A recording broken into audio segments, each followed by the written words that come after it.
मी पिंपरीयार राहणार पिंपरीयार, तालुका बार्शी, जिल्हा सोलापूर. माझं सायरा बापू शेख नाव आहे आणि मी इथं वैराग पोलीस स्टेशनमध्ये कंप्लेंट करायला आलेले आहे. माझ्यावर खूप अन्याय अत्याचार झालेला आहे. मी आज कंप्लेंट करायला आले. परवीन इक्बाल पठाण आणि अखिल चांद शेख यांच्यावर. माझ्यावर एवढा मोठा अन्याय होऊन सुद्धा त्यांनी मला गावामध्ये राहू देत नाही. ती सारखं शिवी गाळी भांडणं करतात, कशावरनं भांडणं करतात. माझ्यावर एवढा मोठा अन्याय होऊन सुद्धा त्यांनी मला गावामध्ये राहू देईना झाले. ती मी माझे आरोपीनं माझे फोटोही व्हायरल केलेले आहेत. मला गावामध्ये तोंड दाखवायचं ठेवलेलं नाही आहे. त्यांनी माझ्यावर माझी पोरं माझा नवरा रानामध्ये गावामध्ये फिरतात, शाळेमध्ये जातात, तर त्यांना सुद्धा जायला लाज वाटायला लागली की उठता बसता शिवीगाळी करतात. नवरा माझा बाहेर गावामध्ये जाऊन बसतात, त्यांना पण लाज वाटते की एवढे मोठे फोटो व्हायरल केलेले आहेत. आरोपी बिंदास फिरतो, जामीनवर बाहेर आलेला आहे आणि जामीनवर बाहेर सुटून सुद्धा ती गावबंदी असताना पण गावामध्ये पररात्री येऊन गावामध्ये तोंड दाखवून धमकी देऊन जातो. आणि मी ह्या दोघांची कंप्लेंट करायला मी वैराग पोलीस स्टेशनमध्ये आलेले आहे. आणि माझ्यावर एवढा अन्याय होऊन सुद्धा वैराग पोलीस स्टेशनमध्ये येऊन मी कंप्लेंट करून माझ्यावर झालेल्या अत्याचार विरुद्ध कोणी पण नाही उभं राहिले. तर मी सरळ सोलापूरला जाऊन मी SP ला जाऊन भेटून त्याने तर माझं म्हणणं ह्याने ऐकलं, ठीक आहे, तर मी उपोषणाला बसणार आहे. वैराग पोलीस स्टेशनमध्ये जर तुमची दखल नाही घेतली तर तुम्ही सोलापूरमध्ये जाऊन काय करणार आहेत? मी उपोषणाला बसणार आहे. उपोषणाला बसणार आहे. तुम्हाला गॅरंटी असेल ना वैरागमध्ये घेतील दखल वगैरे? काय आतापर्यंत घेतलेली आहे ना? जर न्याय नाही मिळाला हा तर मी उपोषणाला बसणार आहे. का तर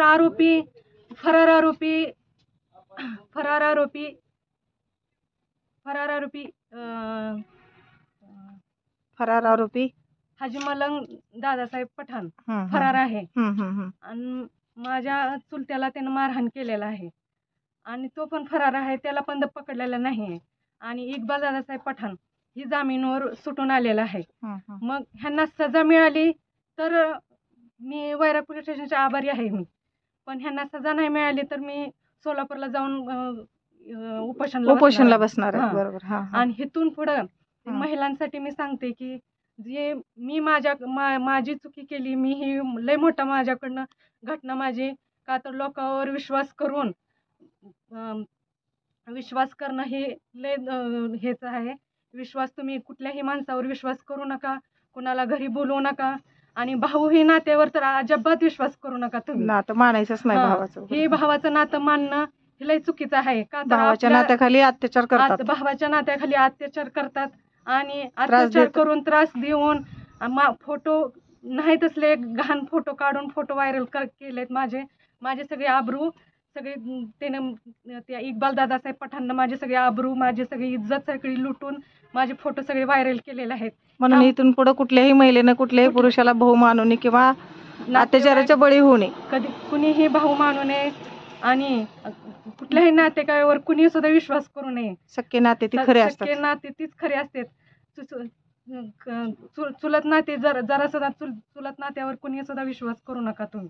ओके सर, मी बहादूर साहेबलाल पठाण माझं नाव, गाव पिंपरीयार, तालुका बार्शी, जिल्हा सोलापूर.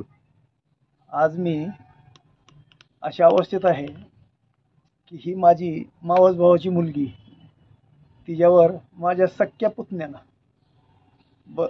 गुंगीचं औषध देऊन काही गोळ्या चारून झोपीच्या बलात्कार केला आणि तिच्यावर फोटो व्हायरल करण्याची भीती दाखवून तिच्यावर अत्याचार केला. जेव्हा तिला न सहन होण्यासारखं झालं तेव्हा तिनं वाचा फुटली आणि मी त्याला बोलायला गेलो की बाबा रे, आपल्या खानदानीला बट्टा लागेल, तू असं करू नको. तर त्यांनी माझ्यावर असा हल्ला केला. रात्रीचे 9:30 वाजता माझ्या मेंदूचं ऑपरेशन झालं आहे. ही माझी डोक्यामध्ये टॉमी घातली म्हणजे पार, आणि तो हल्ला ही माझी टॉमी घातलेली जखम. मी 40 दिवस ICU मध्ये जगदाळे मामा हॉस्पिटलमध्ये मी उपचार घेतला आणि मी सध्या जिवंत राहिलो. माझं 70% रक्त गेलं आहे आणि 30% रक्त राहिले. आता माझ्या शरीरामध्ये हे नाही.